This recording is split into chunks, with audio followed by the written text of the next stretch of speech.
né? Então, nós colocamos 4 volumes aqui no estado de São Paulo.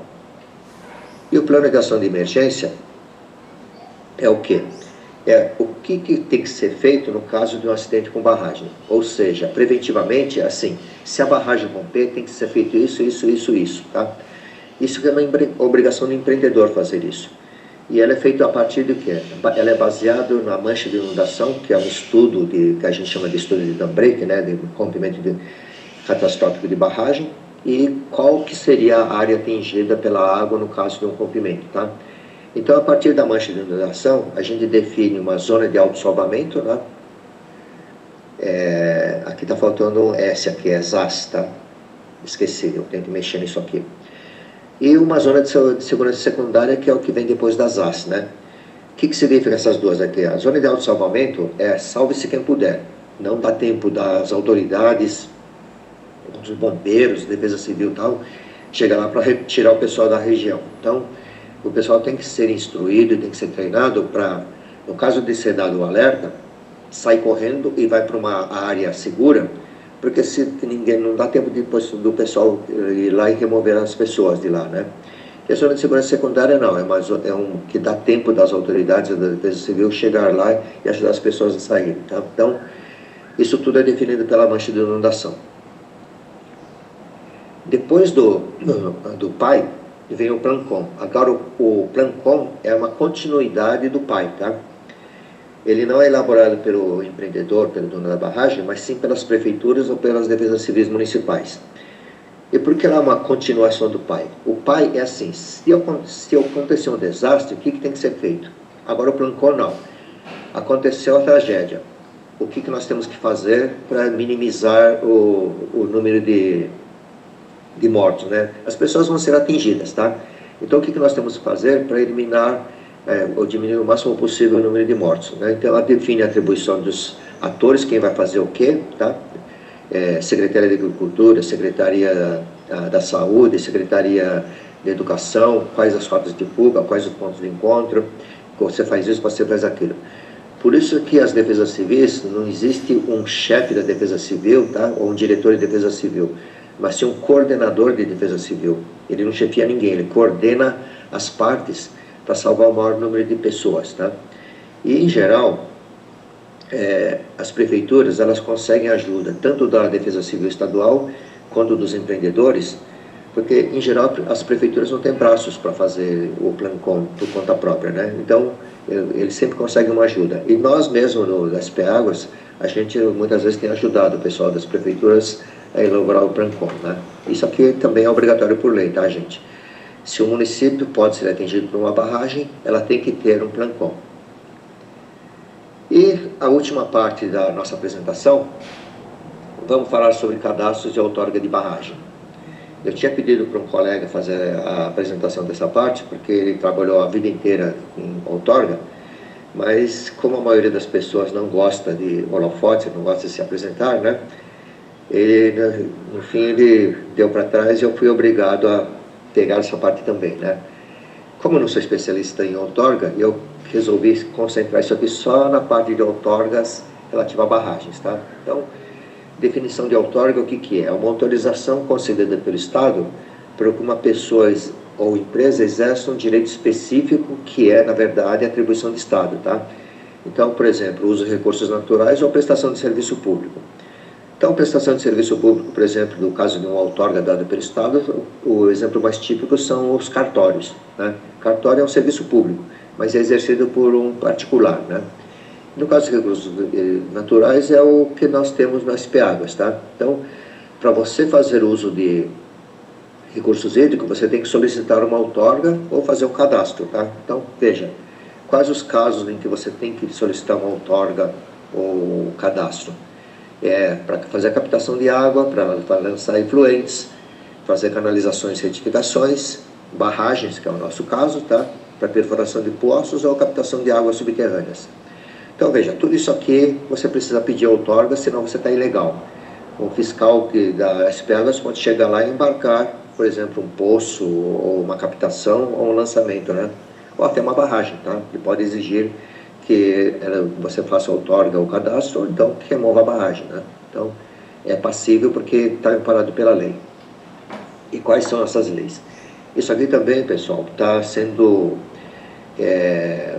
na verdade não é refeito, está sendo compactado todas as portarias que existiam antes, quando era da E, está sendo juntado tudo numa única deliberação do SP Águas, só que acho que não vai mudar muito, tá? Eu já tive acesso ao que foi escrito, não vai mudar muito, na verdade vai ser compactado tudo, condensado numa só. Então, atualmente, até ser assinada a nova deliberação, o que está valendo isso aqui, né? Provavelmente até o primeiro semestre desse ano, talvez até o segundo semestre. Então, a 1630, ela dá todos os procedimentos técnicos administrativos para obtenção de outorga, e a 1631, ela diz que reservatórios até 30 mil metros cúbicos, eles são considerados insignificantes e não são dispensados de outorga, ela só precisa fazer um cadastro, tá? E aqui, a resolução que eu já citei para vocês, é a resolução número 4 de 2002, né, resolução conjunta da Secretaria de Agricultura acima, ela aumentou de 30 mil metros para 50 mil metros as barragens dispensadas de outorga, né? Então, isso aqui vai ser mantido, tá? Não vai ser alterado. E finalizando tudo isso, gente, vocês todos já viram essa afirmação, a água é vida, né? E eu endosso embaixo, né? Porque o que eu posso dizer para vocês? Nós todos, nós aqui que lidamos com a segurança de barragem, ou vocês que trabalham com gerenciamento de recursos hídricos, vocês lidam com água. Então vocês estão lidando com vidas, né? E veja, quando eu falo vida, não é só vida humana, é a vida da forma mais ampla possível. Nós encontramos, no século XXI, nós encontramos vida nas regiões abissais, né? Fostas Marianas, a 11 mil metros abaixo do nível do mar, com pressões absurdas que a gente não teria condições de se manter lá. Nós encontramos vida presente ali. Nós encontramos vida que independe de oxigênio, né? São os organismos anaeróbicos. E encontramos vida até na beira de geysers e vulcões, tá? Então, ela está vivendo no limite que nenhum outro ser vivo que nós conhecemos que existia, tá? Só que existe um denominador comum em tudo isso. Nós não encontramos até hoje nenhum organismo que dispensa água para existir, né? Pode ser que na hora que a gente começar a navegar aí entre as estrelas, entre os planetas, pode ser que encontremos algum tipo de vida que não depende de água, mas por enquanto nós não encontramos, aqui no planeta pelo menos nós encontramos. Então, gente, eu finalizo a minha apresentação com essa afirmação, que água é vida e nós trabalhamos com vida, tá? Obrigado pela paciência de todos vocês, e antes da gente dar um intervalinho aí, eu abro para vocês, para as dúvidas que vocês porventura possam ter, ou para algum comentário.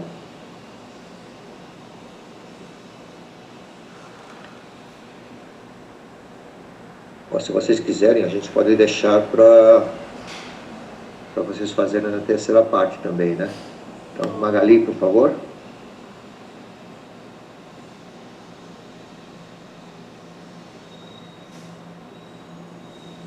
Tem uma dúvida também no chat.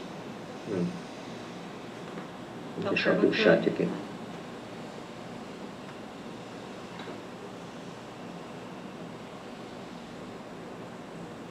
Bom, engenheiro agrônomo tem autonomia para fazer a outorga de captação do poço artesiano subterrâneo? Bom, não é, como eu falei para vocês, eu não sou especialista em outorga, né? Então tem muitos colegas aí que estão presentes agora, que eles poderiam responder isso da melhor forma possível. O que eu posso dizer é, quem dá outorga é a SP Águas, né? Não é o engenheiro agrônomo que dá outorga e não é nenhum profissional particular que dá. O que o engenheiro agrônomo ele pode fazer, ou qualquer profissional ligado a essa parte de recursos hídricos pode fazer, ele pode assistir o empreendedor para fazer todo o processo para solicitação de outorga junto à SP Águas, né, junto a alguma das diretorias aí do interior para solicitar outorga. E aí tem vocês podem ter essas informações, tanto nas diretorias quanto talvez no site do SP Águas, o que é necessário para se fazer essa solicitação de captação ou elaboração do poço, ou então para a captação de água subterrânea. Tá? Eu espero que eu tenha respondido de forma que tenha te satisfeito.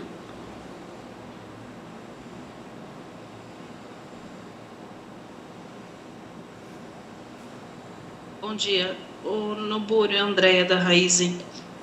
Tiro uma dúvida, o PSB ele é um arquivo público? Depois que a gente coloca ele no Cinesb, ele passa a ser público. Tá? O que acontece? Quando a gente coloca ele no Cinesb, enquanto não é colocado no Cinesb, não. Né? Agora, na hora que a gente coloca no Cinesb, ele passa a ser público. Então, nessas horas, tanto o SP Águas quanto a própria ANA, ela toma cuidado dentro da lei de proteção como é que chama? Lei de proteção de dados, né? Ela procura colocar uma tarja preta em cima dos dados que são considerados sensíveis, tá? Mas o PSB é público, sim. Uma vez colocado no Cinesb, ele passa a ser público. Obrigada.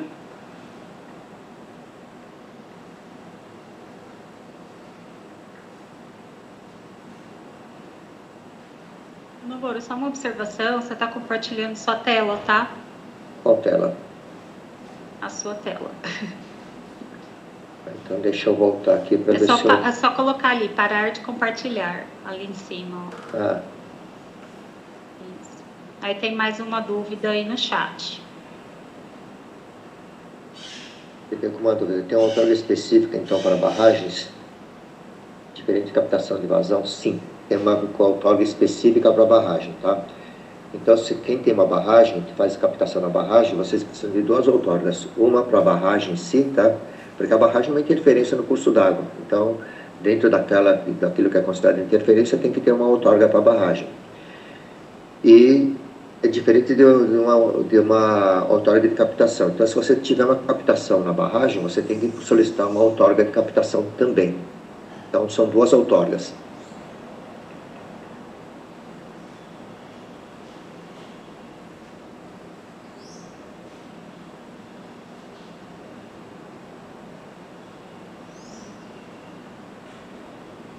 Mais alguma dúvida, pessoal? Podem fazer pelo chat ou também abrir o microfone.